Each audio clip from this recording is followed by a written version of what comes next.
we have schools because we hope that someday when children have left schools that they will still be able to use what it is that they've learned.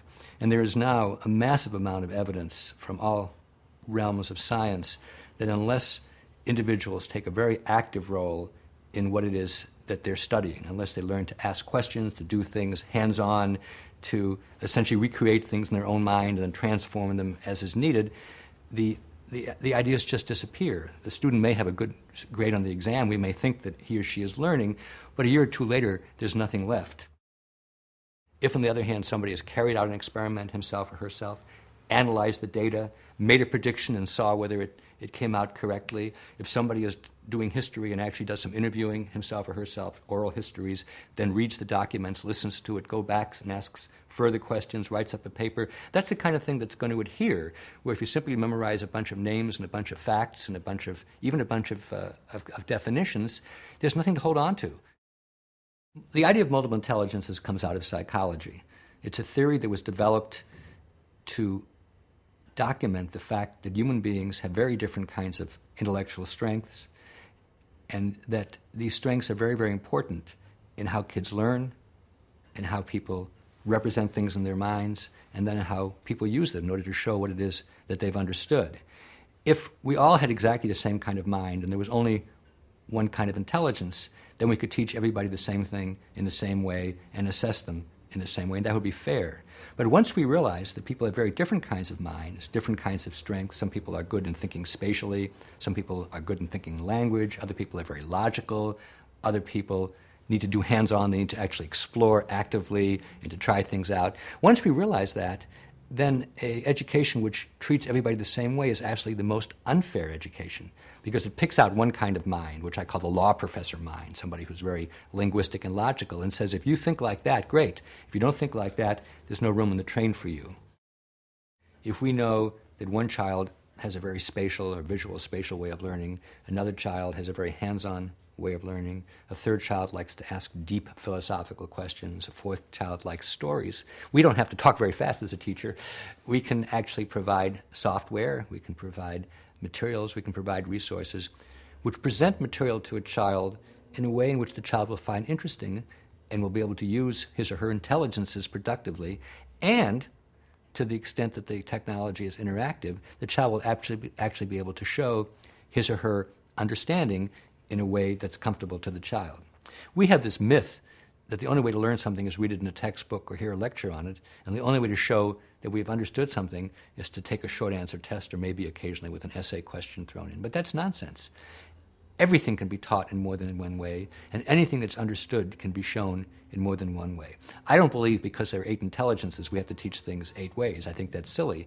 But we always ought to be asking ourselves, are we reaching every child? And if not, are there other ways in which we can do it?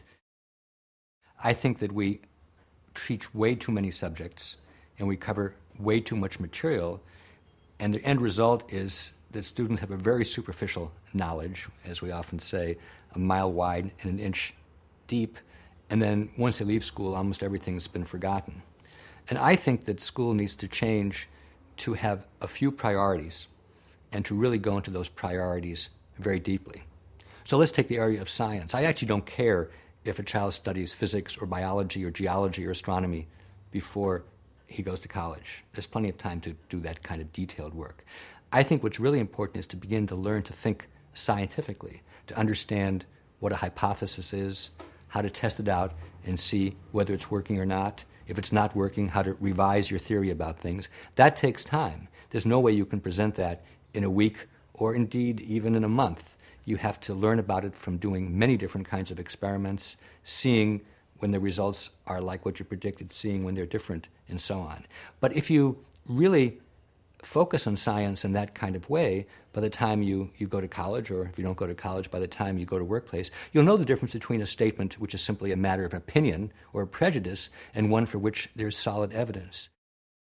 The most important thing about assessment is knowing what it is that you should be able to do. And the best way for me to think about it is a child learning a sport or a child learning an art form. Because there it's completely unmysterious what you have to be a quarterback or a figure skater or a violin player. You see it, you try it out, you're coached, you know when you're getting better, you know how you're doing compared to other kids. In school, assessment is mystifying. Nobody knows what's going to be on the test, and when the test results go back, neither the teacher nor the student knows what to do. So what I favor is highlighting for kids from the day they walk into school, what are the performances and what are the exhibitions for which they're going to be accountable. Let's get real. Let's look at the kinds of things that we really value in the world. Let's be as explicit as we can.